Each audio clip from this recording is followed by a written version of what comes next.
For 42 years, John and Mary Lyon kept the same phone number. They stayed in the same house. They waited by the same door their daughters had walked out of on a sunny spring morning in 1975. They sat through press conference after press conference, chased every flimsy lead, and never, not once, stopped believing the call would come. Two little girls had walked to the mall half a mile from their home on the first warm day of Easter break and never walked back. No ransom note, no credible sightings after they left, no trace, no answers. Just two smiling faces on posters going up on telephone poles across Montgomery County, Maryland, and two parents who refused to move, refused to change their number, and refused to let their daughters become just another cold case file. After 42 years of waiting, the call finally came, and John and Mary Lyon were still there to answer it. This is the story of Sheila and Katherine Lyon and the parents who loved them long enough to see the truth. March 25, 1975, felt like the first real day of spring in the quiet middle-class suburb of Kensington, Maryland. School was out for Easter break.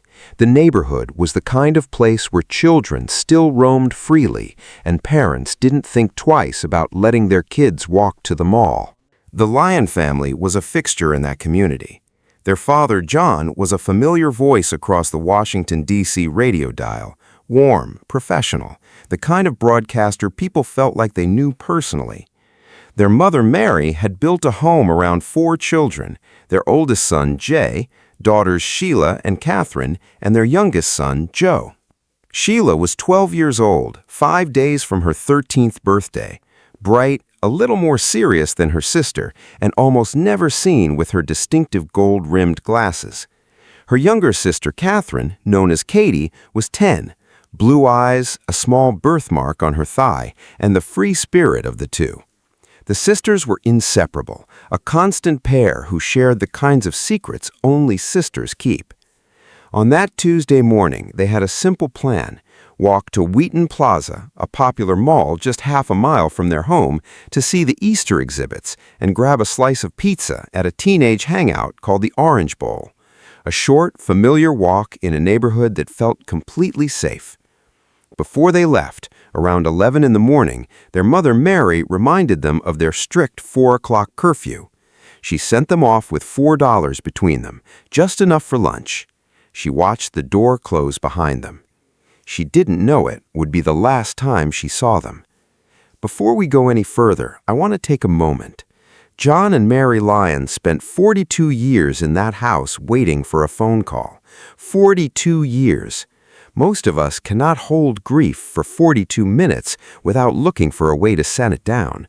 They carried it for 4 decades without ever letting go of hope. If you were a person of faith, pray for John and Mary Lyon. Pray for Jay and Joe, who grew up watching their parents age under the weight of an unanswered question.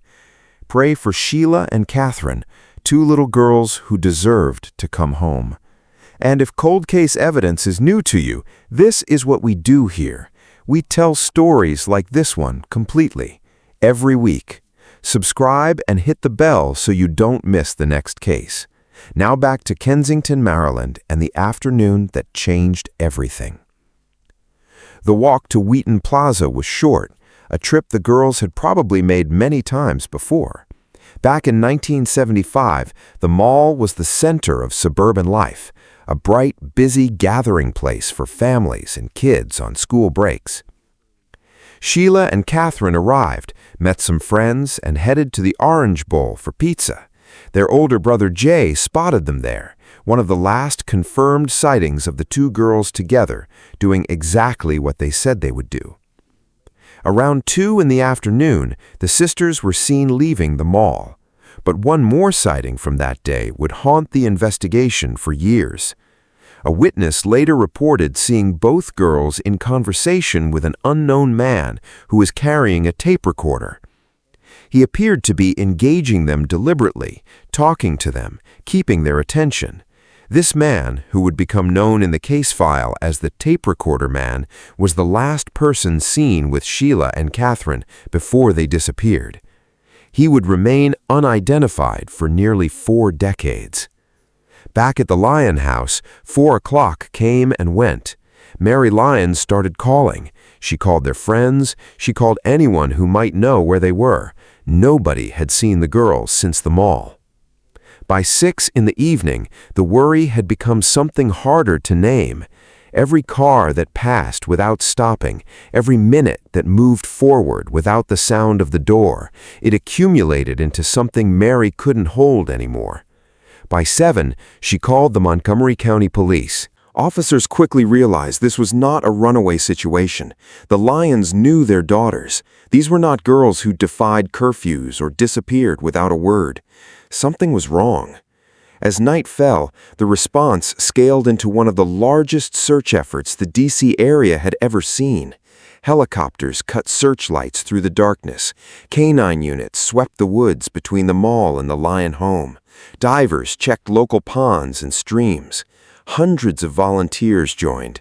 Posters with the sisters' faces went up on every telephone pole, every shop window. John Lyon used his radio platform to make desperate, emotional pleas for their safe return. The search found nothing. No credible sightings after the mall, no ransom note, no trace.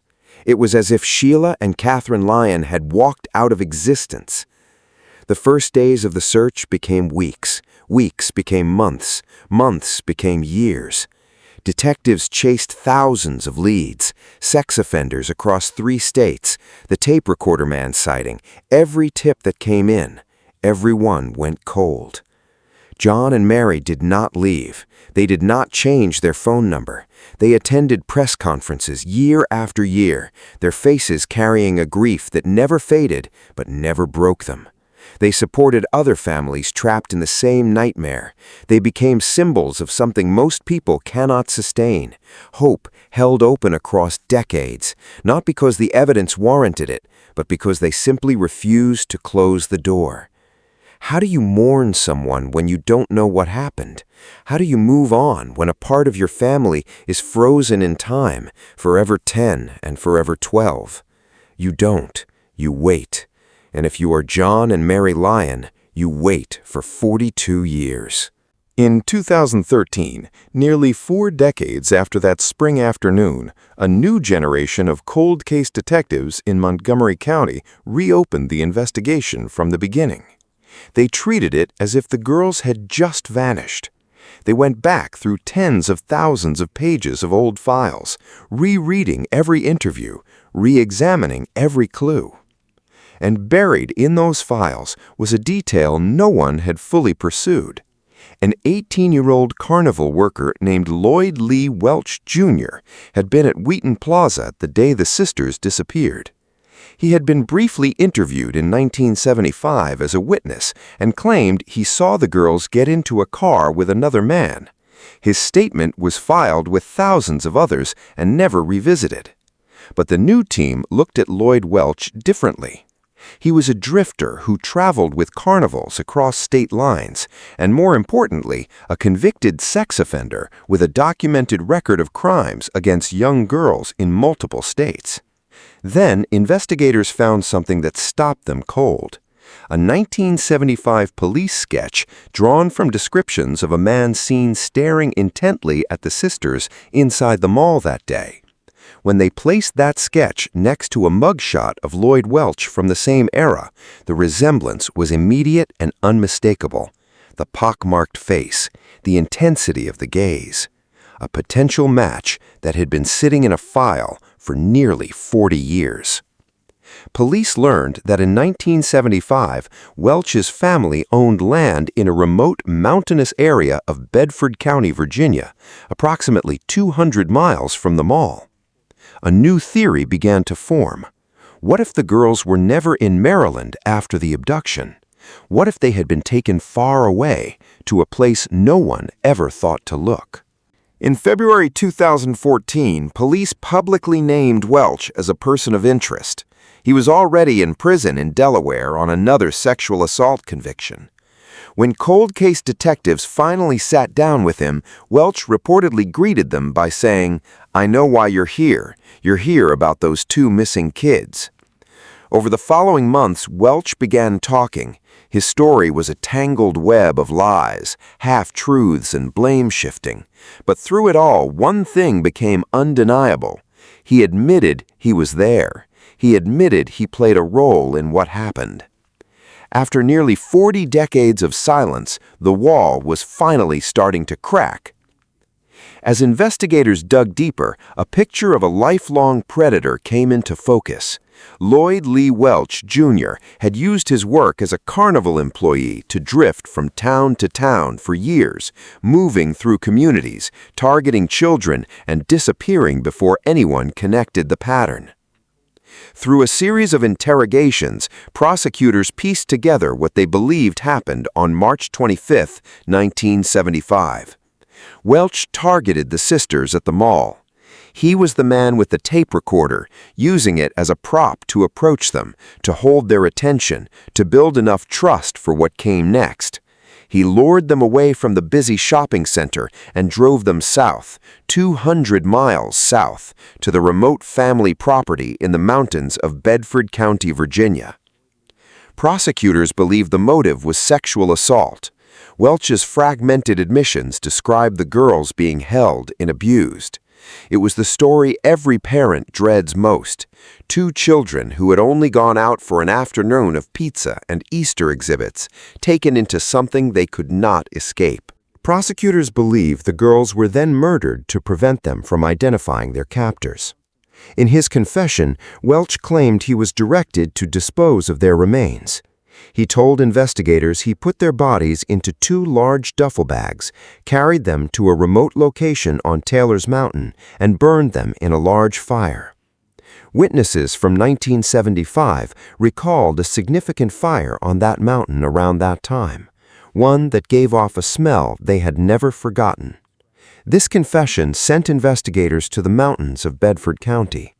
They launched extensive forensic excavations across the Welch family property, sifting through soil, searching for any physical trace of the sisters.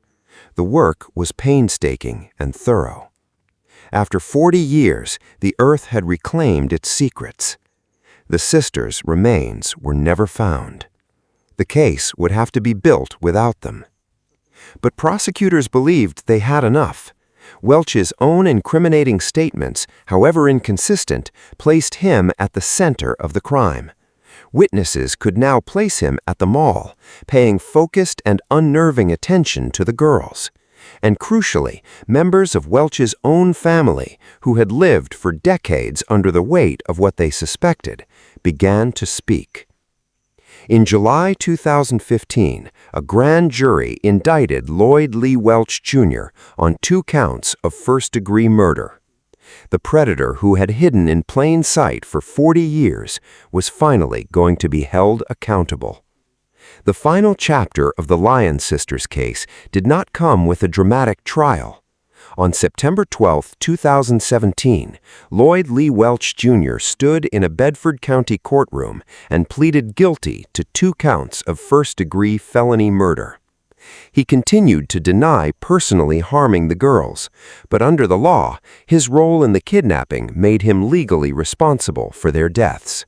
In exchange for the plea, which spared the Lyon family from enduring a graphic public trial, he was sentenced to 48 years in prison. Combined with his existing sentence in Delaware, it amounted to a life sentence.